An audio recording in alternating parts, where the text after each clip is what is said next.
بہت خوشی ہوئی. علامہ مفتی حسن رضا صاحب قبلہ نے بتایا جب کمیٹی کے نوجوانوں نے مجھ سے کانٹیکٹ کیا کہ حضرت ہم جلسہ کریں گے, صدارت آپ کر دیں. انہوں نے فرمایا کہ کروں گا صدارت, لیکن میری شرط ہے. شرط یہ ہے کہ تم لوگ پہلے وعدہ کرو, ارادہ کرو کہ تم لوگ نماز پڑھو گے ہمیشہ, تب میں تمہارے جلسے کی صدارت کروں گا. سبحان اللہ, زور سے بولے سبحان اللہ. حضرات اب نثار احمد رضوی آپ سے مخاطب ہو رہا ہے. یہ مصیبتیں جو پہنچتی ہیں یہ اپنے ہاتھوں کی کمائی ہے. حضرات سن لیجئے, اللہ تعالیٰ اس میں بھی اس کی رحمت ہے. زور سے بولے سبحان اللہ. اس میں بھی اللہ کی رحمت ہے. جو مصیبتیں پہنچتی ہیں مفسرین بیان فرماتے ہیں اس مصیبت کی وجہ سے اللہ تمہارے گناہوں کو معاف فرما دیتا ہے. یعنی مصیبت پہنچی اور تم نے صبر کر لیا, اللہ تمہارے گناہوں کو معاف فرما دیتا ہے. کتنا بڑا کریم ہے. آج لوگ روٹی روزی کی بات کرتے ہیں تو سن لو میرے بھائی, ظلم تو ابھی ہم لوگ اپنی طرف سے کر رہے ہیں. ذرا پلٹ کے جائیے, عورت ہے وہ بھی ظلم کرتی ہے, اپنے اوپر ظلم کرتی ہے. بچیاں ہیں وہ بھی اپنے اوپر ظلم کرتی ہیں. جن کی عمر 10 سال ہو گئی پٹائی کر کے ماں باپ کو ضرورت ہے نماز کی دعوت دے. میاں بیوی کا مسئلہ ہے, اپنے شوہر کو چاہیے کہ بیوی کے ساتھ سختی کرے, محبت کرے, اسے نماز کی دعوت دے. جو عورت نماز نہیں پڑھتی ہے اس نے اپنے اوپر ظلم کیا. جس نے شوہر کے ساتھ بدتمیزی کیا اس نے اپنے اوپر ظلم کیا. جس نے شوہر سے برابری کیا اس نے اپنے اوپر ظلم کیا. جس نے شوہر کو ذلیل کیا اس نے اپنے اوپر ظلم کیا ہے. جس نے شوہر کو ناراض کیا اس نے اپنے اوپر ظلم کیا. عورت قرآن نہیں پڑھتی ہے اس نے اپنے اوپر ظلم کیا ہے. لوگ کہتے ہیں فلاں نے ظلم کیا. ارے سب سے بڑا ظلم ہے نماز کو چھوڑ دینا. سب سے بڑا ظلم ہے قرآن کو طاقت پہ رکھ کے چھوڑ دینا, غافل ہونا. یہ سب سے بڑا ظلم ہے. ہم کیا کیا بتائیں, آج میرے پاس ٹائم نہیں ہے. بھارت کا مسلمان اتنا بڑا ظالم اپنے لیے ہو گیا ہے کہ کربلا کے میدان میں امام حسین سرکار نے قرآن کی تلاوت ایسے کیا جب سر تن سے لگا تھا تو بھی قرآن پڑھ رہے تھے, اور جب سر تن سے جدا ہو گیا تو بھی قرآن پڑھ رہا. زندہ باد زندہ باد. آج ہم اور آپ کا معاملہ یہ ہے, پناہ خدا. میرے دوستو, میرے بھائیوں, اللہ تعالیٰ نے ارشاد فرمایا اور نبی کی حدیث پاک, اگر مجھے آپ اجازت دے رہے ہیں اور تو میں انشاءاللہ ایک حدیث پاک سنا دوں. میں نے ذرا بولنا ہے تو ذرا صاف صاف بولیے. میں آپ کو باندھ کے نہیں رکھ رہا ہوں, بالکل نن اسٹاپ میں بول رہا ہوں, سمجھ رہے ہیں, ٹھیک ہے. اور اللہ کا فضل لوگ سن بھی رہے ہیں, عارف بھائی سن بھی رہے ہیں. جی ہاں, یہ میرا کمال نہیں ہے, یہ اللہ کی رحمت کا کمال ہے.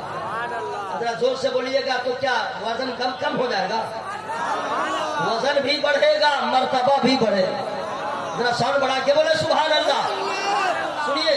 سنیے, لوگ کہتے ہیں کہ حضرت میری روٹی روزی میں برکت نہیں, بہت پریشان ہوں, دکان نہیں چل رہی ہے, کاروبار نہیں چلتا, لگتا ہے کہ سارا کاروبار چھوڑ کر کے میں چناچور بیچنا چالو کروں, بہت حالت خراب ہو گئی.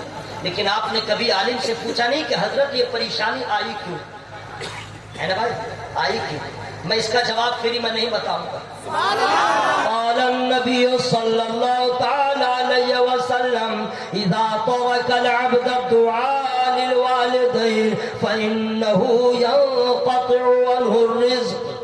یہ حدیث پاک میں نے پڑھ دیا, ٹھیک ہے. اب اس کا معنی کیا ہے فری میں نہیں بتاؤں گا.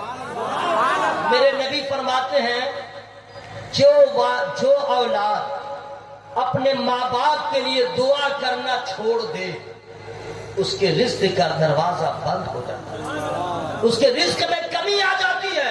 جو بیٹا ماں باپ کے لیے دعا کرنا چھوڑ دے. کتنے لوگ ہیں جو ماں باپ کے لیے دعا کرتے ہیں, بہت کم ہوں گے, بہت کم. ماں باپ زندہ ہے تو درازی عمر کی دعا کرے, صحت و سلامتی کی دعا کرے. ماں باپ انتقال ہو گئے ہیں, ان کی مغفرت کی دعا کرے. ماں باپ بھی خوش ہوں گے, ان کی روح بھی خوش ہوگی, اور اللہ تعالیٰ بھی خوش ہو جائے گا, اور رزق کا دروازہ کشادہ ہو جائے گا. سنیے, جس حج دھرمی کے ساتھ ہم اور آپ مسجدوں کو ویران کر کے رکھے ہوئے ہیں, اپنے نفس کی غلامی کر رہے ہیں, یاد رکھیے گا. کبھی آپ علماء سے پوچھ لیجئے کہ حضور جنت کے بارے میں سنتے ہیں تو لگتا ہے ابھی مر جائے اور کل حشر میں اٹھا لیا جائے، پرسوں حساب ہو جائے اور فوراً جنت میں داخل ہو جائے۔ جنت میں باغ ہے، بہار ہے، انعام ہے، اکرام ہے۔ لیکن جہنم کے بارے میں آپ نے نہیں سنا۔ جہنم میں اندھیرا ہے، جہنم میں تاریکی ہے، جہنم میں سانپ ہے، جہنم میں بچھو ہے، جہنم میں آگ ہے لیکن اس میں روشنی نہیں، جہنم میں بدبو ہے، جہنم میں پیاس ہے، جہنم میں بھوک ہے۔ جہنمیوں کی خوراک ان شجرۃ الزقوم طعام الاثیم کالمہل یغلی فی البطون، کانٹے دار پھل ہے۔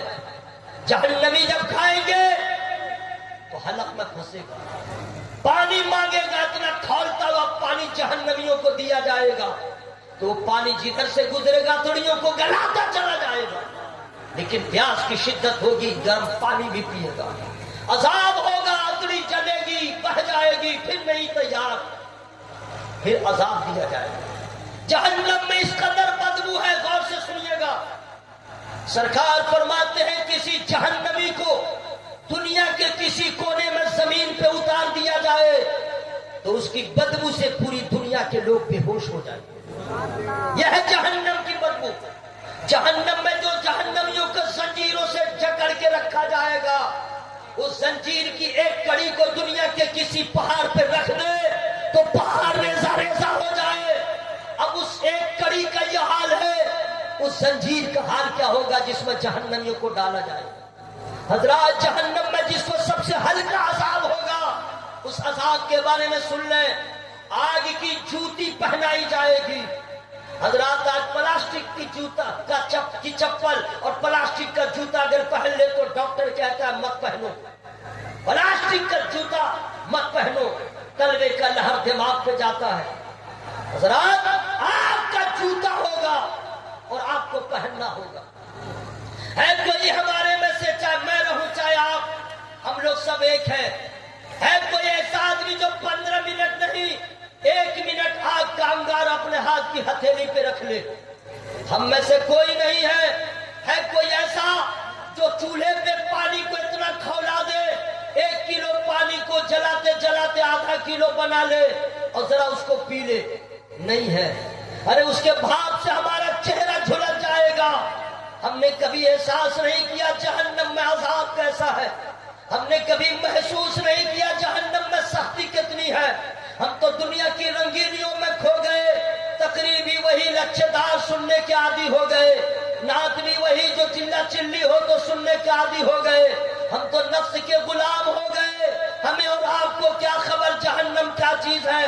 میرے دوست، میرے نبی نے ہمیشہ ایک دعا کیا، اللہم ربنا آتنا فی الدنیا حسنۃ وفی الآخرۃ حسنۃ وقنا عذاب النار۔ ہمیشہ نبی نے عذاب جہنم سے پناہ مانگا ہے اور ہمیں تلقین کیا ہے، اے لوگوں جہنم سے پناہ مانگو۔ جہنم کو تم نے سمجھا نہیں ہے، جہنم کو جانو کیا چیز ہے۔ جہنم میں وہی لوگ جائیں گے جس سے اللہ ناراض ہوگا، جس سے نبی ناراض ہوں گے، جس سے ماں باپ ناراض ہوں گے۔ جہنم میں وہی لوگ جائیں گے جو شراب مسلمان ہو کے شراب پیتا رہا، توبہ نہ کیا۔ وہی مسلمان جہنم میں جائے گا جو حرام کا کام کرتا رہا، بغیر توبہ کیے مر گیا، ماں باپ کو رلاتا رہا، بغیر توبہ کیے مر گیا، زمین کو غصب کیا، بغیر توبہ کیے مر گیا، جھوٹ بولتا رہا، بغیر توبہ کیے مر گیا، وہ جہنم میں جائے گا۔ زنا کیا، توبہ نہ کیا، وہ جہنم میں جائے گا۔ جتنا غلط کام ہے کیا، شراب پیا، جہنم میں جائے گا۔ آج مسلمان کے بچے شراب پیتے ہیں، انہیں کچھ احساس نہیں۔ میرے بھائیوں، شراب پینے والا اگر کوئی ہے تو وہ اپنے اس سے میں کہہ رہا ہوں، اگر تمہیں شراب پینے کی اتنی بری لت لگی ہوئی ہے تو چلو تم پورنیہ میں صدر اسپتال ہوگا،